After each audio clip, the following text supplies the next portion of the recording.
What do you guys think of Cruella? What do you guys think of all that? But also, what do we make of some of these villains in Congress, in DC, and their origin stories? This is, what are we calling this segment? This is the origin stories.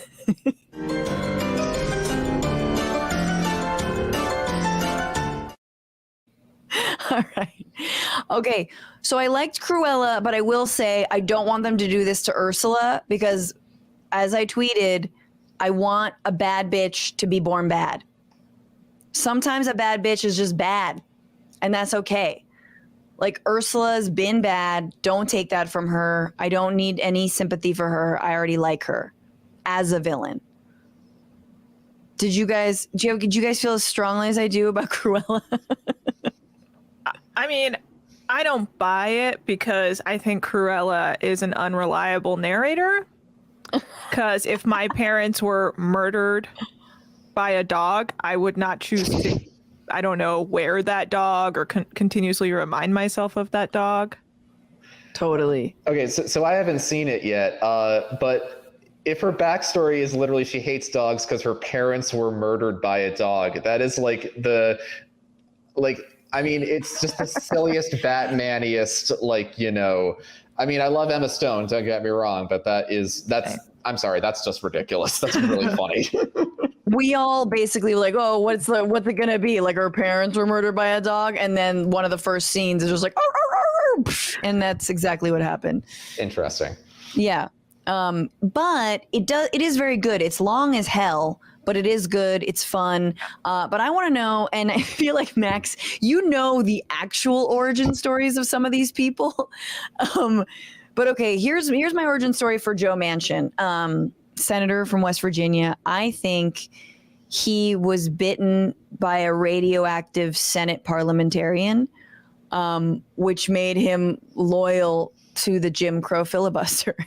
And he can't get it out. I love process, like that. He just turns into that. I don't know. Any other ideas about Joe Manchin's origin story other than being a Halloween mask of Sean Hannity, as I mentioned earlier? Exactly I think that's actually, to extend on that, I think he was potentially bit by one of those kids on Buck Wild, the MTV show that lasted for one season, because I don't know if you guys know this, but he's the reason it got canceled. He didn't like that it was a bad look for West Virginia, so he called whatever his executive buddies at MTV and asked for them to get rid of the show. So, I don't know. Yeah. You make West Virginia look bad. I know. I'm Seriously. sorry. You're the only Democrat who can get elected there. And you think West Virginia is getting a bad look from an MTV show? Yeah. So my origin story for him is going to tie into the thing that I have like a personal vendetta against him for. Okay. So fun fact about Joe Manchin: his daughter is the CEO of Mylan, which is the company that makes EpiPens. I have a food allergy and I have to buy EpiPens every year. They are extremely expensive. Oh my God. Yeah. So my origin story is that he isn't actually her dad. He was actually like bioengineered inside of the Mylan laboratories, like just a few years before he ran for Congress, like with like genetically implanted into his brain to just be the worst. That's it. Just the worst.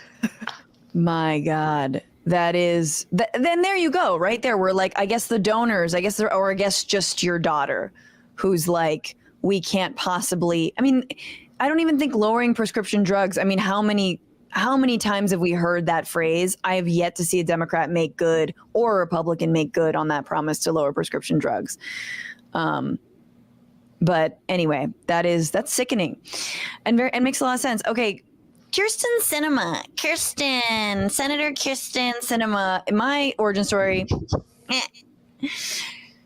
So I think when she was at a tender age of 13, wearing nothing but Claire's accessories and Hot Topic outfits, she fell into a vat of Chanel No. 5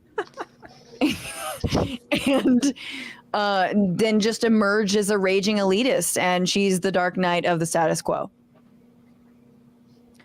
I accept that. Kyrsten Sinema is in my opinion, like the worst of the girl boss pantsuit nation come to life. So for me, I imagine it all started at BYU, which I'm surprised she went to BYU, where I think now this is what I genuinely think happened is people were not cool with her potentially having some sort of, or being a bisexual. And I think she, in her most Michael Jordan way, was like, and I took that personally, so I must destroy everyone in this country with my terrible politics and lack of understanding what a filibuster is. Yes. And then I'm just going to wear like cool glasses and rings and be like, I'm edgy, but I'm also slowly destroying you, because that's what a good girl boss does. Yeah, that would, it is Pride Month, so I'm like, man, we gotta fully embrace bisexuality and pansexuality and everything, just so we don't create another, Kyrsten Sinema. Yeah, exactly. So I stand by that. I like that origin story. Max, any ideas? Any ideas on what makes this person tick? I think she's purely driven by resentment about no one having any idea how to spell her name. Where does the R go? Is there a Y? Is there an I? How do you, where do the pieces go? I don't know. Is it Kristen or Kyrsten, as Anna and I are differing on? I think it's Kyrsten Gillibrand, but Kyrsten Sinema, but I might have that backwards. I don't know. That's very upsetting. And I think you're also right. Kyrsten Sinema, Kyrsten Gillibrand. Also two different people. Yes. Mind blowing. I just have another one, but I'm also curious what you guys have. But mine is Ron DeSantis, who, once again, his star is rising. We're talking about Trump's star kind of falling. I feel like DeSantis is going to be a villain for a very long time and is not going to go anywhere and scares the hell out of me. But I think that he was born when his mother was on spring break in Cancun. And what had happened was she swam too soon after eating lunch. And you know what happens when you do that? You get cramps / go into early labor. And Ron was born into a souvenir cup of a Senior Frogs margarita. And that is how he became who he is today. So I'm just saying, guys, don't swim right after you eat, because you can birth a Ron DeSantis. That makes sense. Yeah. I feel like that's just common knowledge a little bit. One person I was thinking of was Mitch McConnell, who I know suffered from polio as a kid, which you would think would make someone more empathetic to, let's say struggles around healthcare and access to, accessible pharma and meds. But Max, the actual origin story of, sadly, somehow how Mitch McConnell became so disgusting. How did he go, man, Moran?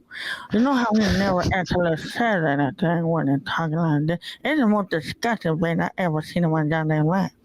It's a very good impression, gotta say. Solid dude, I practice this in the mirror multiple times. For my now fiance is like, please stop. Do not ever. No.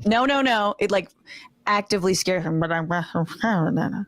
So Matt Moran, explain what is my origin story? You gotta throw in some turtle. So unfortunately, the origin story for Mitch McConnell is not all that interesting. It's just that, again, he's a complete psychopath.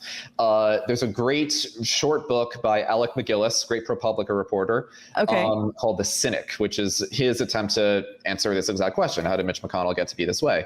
And it's a short book because, again, the answer, unfortunately, is pretty straightforward, which is just that he's obsessed with power. When he was rising up in Kentucky politics, I believe he was like a state official in the Republican Party. He was actually surprisingly moderate. He was was actually had very strong votes on abortion rights. He was very, very strongly pro-choice at the time. What do you know? Yeah, he was pro-union. He got endorsements from some unions. And actually, of all things, he supported strong campaign finance rules. He supported strong restrictions on campaign finance disclosure. Problem is, again, he's obsessed with power and obsessed with gaining more and more of it, and he realized that there's only so far that he can get in that. As well as around this time, like, Kentucky and the South are tilting hard to the right, and so he says, okay, forget all that. I'll just completely reinvent my entire ideologies because that's what'll let me get further in politics. And that's how he became the Mitch McConnell that we know today. It's because he just looked at the political reality and decided actually, being a sensible human being of some sort wasn't going to get him far, and so he became who he is now. Wow. It's the same. I mean, again, I always hearken it back to the media because it's my only frame of reference of being like, oh, it could just be easy for you if you parrot Republican, far right, and racist talking points. I mean, you have to take down all the mirrors in your house, but you just give the people what you think they want, their id, their awfulness, play into that, and you get a bunch of corporate money, and you don't have to do any intellectual, like, heavy lifting. Oh, this is fucking easy. Just do that, Obviously, then people have got morals and principles. Kyrsten Gillibrand, I don't even want to think about how to say her name. She was like part of the Green Party early on, which is a whole digression. We can talk about the Green Party, but like she really fell from grace. She really Yeah, she was an anti-Iraq war activist. That's right. That is exactly right. My God. Have you become a patron yet? Patreon.com/Bitchuation Room is where you can directly support this show and help me make it sustainable so that I can do more of what I do best. Doing this.